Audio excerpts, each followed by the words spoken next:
Sa kabila ng walang humpay na pag-ulan, dulot sa ng sama ng panahon, napansin ng ilang residente sa Navotas City ang mabilis na paghupa ng baha. Ito ay simula ng magkaroon ng proyekto kontra baha ang pamahalaan sa lugar.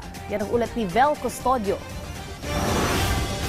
4 na dekada nang naninirahan si Ginang Lili sa Navotas City. Kaya saksi siya sa epekto ng flood control projects ng pamahalaan para maiwasan o mabilis na papababa ang baha. Taas ang baha. Gaano kataas? Hanggang may tuhod, gano'n. Gagamitan ng kanto, may Ngayon, Wala nang baha. hindi na ako binabaha.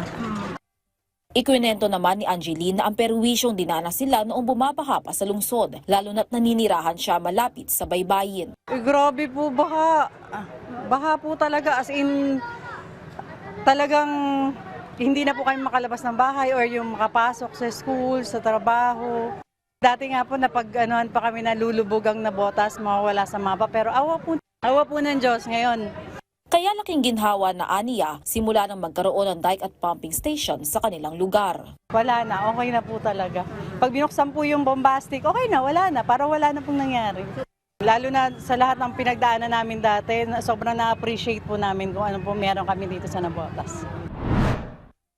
Makikita nyo sa aking likuran ng isa sa mahigit 70 pumping stations dito sa Navotas City. Itong pumping station sa ito ay may capacity na 2 cubic meters per second na makakatulong nga para maibsan yung pagbaha dulot ng high tide at ang malalakas na pag-ulan. So kung makikita po ninyo, di lang naman problema natin pag umuulan. Nakita po niyo isang critical na bahagi ng flood control po natin.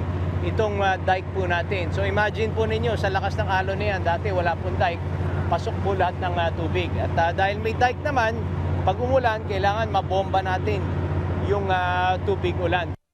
Well, unang-una, syempre, papasalamat tayo sa mahal na Pangulong BBM, kay Sec Vince Dizon at kay Kong Toby sa patuloy na pagsuporta dito sa mga programa po natin sa flood control. Dahil hindi binaha ang naturang lungsod sa kabila ng tuloy-tuloy na pag-ulan, walang naitalang evacuees sa Navotas. Sa 3 araw po na to, wala tayong evacuees dahil sa bagyo, dahil nga hindi naman po tayo nagkatubig doon sa mga kalye po natin. Although binantayan natin yung mga areas na ganito, mga bahay dito, dahil talaga napalakas ng hangin. Pero hindi naman kailangan na lumikas. Pakiusap naman ni Navotas City Mayor John Ray Tiangco na makiisa ang mga mamamayan ng Navotas na magtapon ng basura sa tapang tapunan para hindi bumara sa pipe ang mga basura at mailabas ang tubig baha sa dagat. Samantala, mabilis namang humupa ang baha sa Valenzuela City. Ayon sa mga residente, hanggang talampakan lang ang inabot ng baha kahit na walang humpay ang pag-ulan. Pag malakas yung ulan, bumabaha lagi sa kalsada. Pero sandali lang naman. Pag hinto ng ulan, bumababa din naman. Kasi nung nakaraang taon, tagal bumaba yung tubig, ngayon mabilis na bumaba. Nauupa agad. Kanina nga hanggang dito yung tubig umupa naman kaagad.